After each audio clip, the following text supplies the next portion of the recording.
जय हिंद, नमस्कार, राम राम सा, केम जो, सत श्री अकाल। कैसे हो सभी लोग? उम्मीद है बहुत अच्छे, स्वस्थ, मस्त, जबरदस्त होंगे।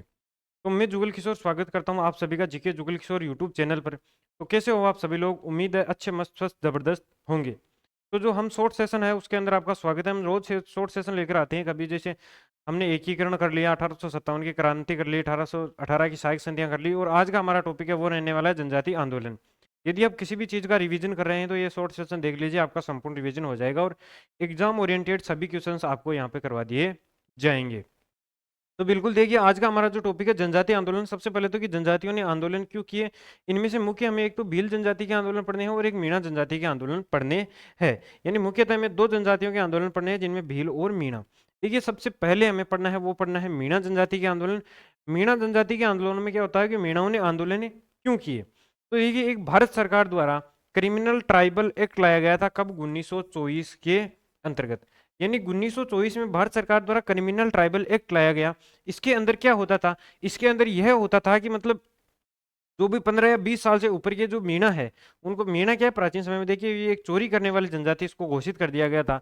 तो कि जो भी मीणा 15 या 20 साल से ऊपर है, उनको रोज थाने में जाकर हाजिरी देनी पड़ती थी। तो भाई अब लोग रोज थाने के अंदर चक्कर खाटते फिरे या फिर कोई यहाँ पे काम करे, तो ये भारत सरकार क्रिमिनल ट्राइबल एक्ट लाई थी। इसके तहत फिर आंदोलन हुआ। फिर हमारी जो जयपुर सरकार ने जराइम पेशा कानून घोषित कर दिया 1930 के अंदर। सेम वही की वही बात की भाई मीणाओं को रोज थाने में हाजिरी लगानी पड़ेगी। तो इसके खिलाफ फिर जराइम पेशा और क्रिमिनल ट्राइबल एक्ट के तहत 1924 और 1930 के तहत फिर आंदोलन हुए। फिर आंदोलन के अंदर क्या हुआ? देखिए, मीणा राज्य सुधार समिति 1933 के अंदर मीणा राज्य सुधार समिति की स्थापना की गई। इनका जो नेतृत्व करता है वो बनाए गए छोटूराम, महादेवराम जरवाल आदि के नेतृत्व में, और कि भाई ऐसा हम नहीं कर सकते हैं। फिर देखिए, एक नीम का ताना सम्मेलन हुआ था, वो हुआ था 1944 जैन मुनि मग्न सागर की अध्यक्षता में। अब जैन मुनि मग्न सागर कौन थे? जैन मुनि मग्न सागर थे जिन्होंने मीणा पुराण लिखी थी, उनकी अध्यक्षता में फिर नीम का ताना में सम्मेलन हुआ। और उस सम्मेलन के अंतर्गत इन्होंने क्या किया, एक जयपुर राज्य मीणा सुधार समिति बंशीधर शर्मा की अध्यक्षता में वो गठित की गई, और वो अब मीणाओं के लिए कार्य करेगी। फिर इन्होंने बालावास सीकर सम्मेलन, बालावास कहाँ है? बालावास सीकर में है। सम्मेलन कब हुआ? 1946 के अंतर्गत बालावास सीकर सम्मेलन किया, और बालावास सीकर सम्मेलन के इन्होंने फिर अपनी चौकीदारी का कार्य छोड़ने का निर्णय लिया। यानी बालावास सीकर सम्मेलन उन्होंने चौकीदारी छोड़ने का कार्य लिया।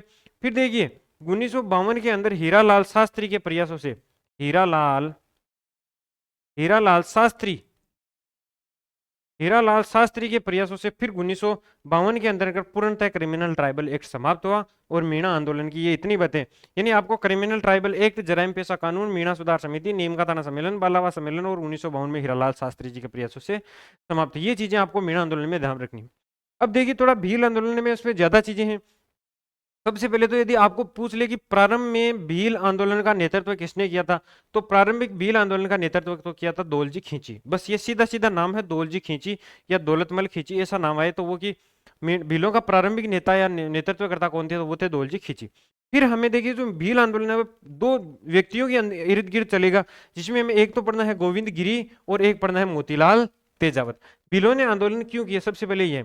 तो भील देखिए, पहले प्राचीन समय में भील एक तो बोलाई और एक रखवाली, दो प्रकार के कर लिया करते थे। एक बोलाई कर लिया करते थे, एक रखवाली कर। बोलाई कर या रखवाली का मतलब क्या होता है? जैसे कोई भी रास्ते जा रहे लोग हैं, तो प्राचीन समय में डकैती, चोरी, लूटपाट आदि का ज्यादा डर रहता था, तो इसलिए वो अपने यानी सामान की सुरक्षा करते थे, और उसके रूप में हमें एक रखवाली कर देना पड़ता था।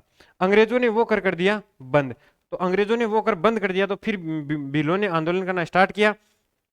और देखिए, इनमें एक मेवाड़ भीलकोर की स्थापना, अंग्रेजों के द्वारा मेवाड़ भीलकोर की स्थापना की गई थी 1841 के अंदर, और जो जोधपुर लीजन है इसकी स्थापना की गई थी 1836 के अंदर। ये दो चीजें ध्यान में रखनी कि मेवाड़ भीलकोर की स्थापना 1836 और जोधपुर लीजन की स्थापना मेवाड़ भीलकोर की 1841। तो ये दो चीजें में ध्यान रखनी है, क्योंकि ये सीधी सीधी संस्था ये पूछी जाती है। जोधपुर लीजन का वर्तमान में मुख्यालय है एरियनपुरा पाली के अंतर्गत रखा गया था। अब देखिए, जो गोविंदगिरी का संपूर्ण परिचय पढ़ना है, और एक हमें पढ़ना है मोतीलाल तेजावत का परिचय। देखिए, गोविंदगिरी का जन्म है वो हुआ था 1858 में, बांसिया गांव, बंजारा परिवार, डूंगरपुर। गोविंदगिरी की जाति तक पूछी गई है कि गोविंदगिरी किस जाति से थे, तो गोविंदगिरी भील जाति से न होकर किस जाति से थे? गोविंदगिरी थे बंजारा जाति से। और बांसिया गांव डूंगरपुर में इनका क्या हुआ है? उनका हुआ है जन्म। फिर उन्होंने 1903 के अंदर बिलों में कि भाई आप संप राखो, संप यानी सारा संपत्ति राखो। तो 1903 के अंदर इन्होंने संप सभा की स्थापना की है। और इसी सभा का एक हर वर्ष एक अधिवेशन होता था। तो इनका प्रथम अधिवेशन वो 1903 के अंदर हुआ था। फिर जो मानगढ़ अधिवेशन हुआ था, और कब हुआ था यह अधिवेशन, अधिवेशन की डेट तक पूछी गई है कि माघ पूर्णिमा को यह अधिवेशन हर वर्ष होता था। और 17 नवंबर 1913, ये फिक्स डेट तक पूछी गई है कि 17 नवंबर 1913 को मानगढ़ अधिवेशन हुआ, जिसमें 1500 से ज्यादा भील मारे गए थे। और ये इनकी क्या बोला जाता है, इनको बोला जाता है राजस्थान का जलियांवाला हत्याकांड बोला जाता है। मानगढ़ अधिवेशन बहुत इंपॉर्टेंट है। फिर सीधे दो क्वेश्चन आते हैं कि भगत आंदोलन का संबंध किससे है, तो भगत आंदोलन का संबंध है गोविंद गिरी से। और पूंजा धीर जी किनके शिष्य थे, तो ये भी किनके शिष्य थे, गोविंद गिरी के। यानी पूंजा धीर जी गोविंद गिरी के शिष्य थे और भगत आंदोलन गोविंद गिरी से संबंधित है। गोविंद गिरी स्वयं स्वामी दयानंद सरस्वती जी प्रभावित थे। और कोटा बूंदी अखाड़े के शासक वो राजगिरी राजगिरी के शिष्य थे। कौन, ये जो गोविंद गिरी है। फिर आता है कि मोतीलाल तेजावत। मोतीलाल तेजावत का उपनाम क्या है, मोतीलाल तेजावत को बोला जाता है आदिवासियों का मसीहा। यानी मोतीलाल तेजावत को बोलते हैं आदिवासियों का मसीहा। इनका जन्म 1886 कोल्यारी उदयपुर, जाडोल तहसील में पड़ता है, जो कोल्यारी उदयपुर के अंतर्गत इनका जन्म हुआ था, जहां पे महाराणा प्रताप ने अपने घायल सैनिकों का उपचार किया था। वहां पे ये आपके यहाँ पे जाडोल काटिए, यहाँ पे करिए कोल्यारी, कोल्यारी सही रहेगा यहाँ पे। यानी इनका जन्म है वो कोल्यारी उदयपुर के अंतर्गत हुआ था, जहां घायल सैनिकों का उपचार किया था महाराणा प्रताप ने हल्दी घाटी युद्ध के बाद, वही स्थान है कोल्यारी उदयपुर। और किसमें, ओसवाल, ओसवाल बनिया परिवार के अंदर। भाई इनका पूछा हुआ है बंजारा, तो इनका भी पूछा जा सकता है कि ओसवाल बनिया परिवार के अंतर्गत इनका जन्म हुआ था।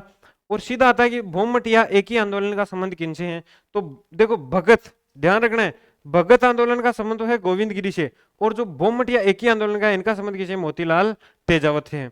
और जो भूमटिया एक ही आंदोलन की शुरुआत है वो कहां से की गई थी, तो वो मेवाड़ के हरिद्वार, मातृकुंडिया, चित्तौड़गढ़ से हैं, वो मोतीलाल तेजावत के द्वारा भूमटिया एक ही आंदोलन की शुरुआत की गई थी। फिर की मेवाड़ पुकार, तो मोतीलाल तेजावत ने मेवाड़ महाराणा के समक्ष एक 2100 सूत्री मांग पत्र रखा गया था, जिन्हें क्या नाम दिया गया है, जिन्हें नाम दिया गया है मेवाड़ पुकार। तो ये सब चीजें थी किसे, ये सब चीजें थी जनजाति आंदोलन से संबंधित। तो बिल्कुल सभी साथियों को ये चीजें पढ़नी है और अपने चैनल को सब्सक्राइब कीजिए, शेयर कीजिए। ओके, थैंक यू, जय हिंद, जय भारत।